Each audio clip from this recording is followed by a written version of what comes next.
Hello, good evening. Welcome to our channel Yushi Talks, and today we are talking about Vanderbilt Nurse Radonda Vaught, and we'll also talk about what was that deadly mistake that the nurse did that may lead her to a prison time now. We have a lot of details. Please continue to watch this video.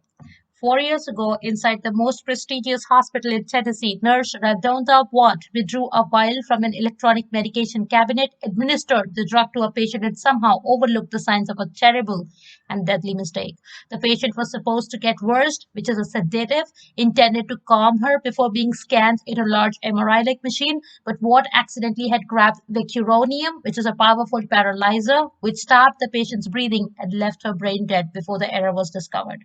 Watt had admitted to her mistake at a Tennessee Board of Nursing last year, saying that she became complacent in her job and distracted by a trainee while operating the computerized medication cabinet. She did not shirk responsibility for the error, but she said that the blame was not hers alone.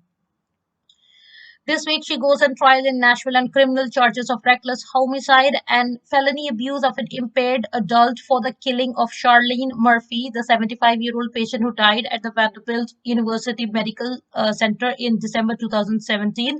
If convicted of reckless homicide, she could be facing up to 12 years in prison. So let's find out what exactly happened on that day. The case actually hinges on nurses' use of an electronic medication cabinet, a computerized device that dispenses a range of drugs. So according to the documents filed in the case, Watt initially tried to withdraw versed from a cabinet by typing capital VE, which is higher case, uppercase VE, into the search function without realizing that she should have been looking for a generic name for its generic name, which is midazolam.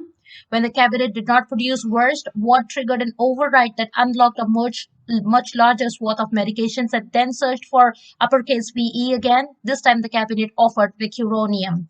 Watt then overlooked or bypassed at least 5 warnings or pop-ups saying that she was withdrawing a paralyzing medication, documents state. She also did not recognize the fact that worst is a liquid, but vecuronium is a powder that must be mixed into liquid, the documents state.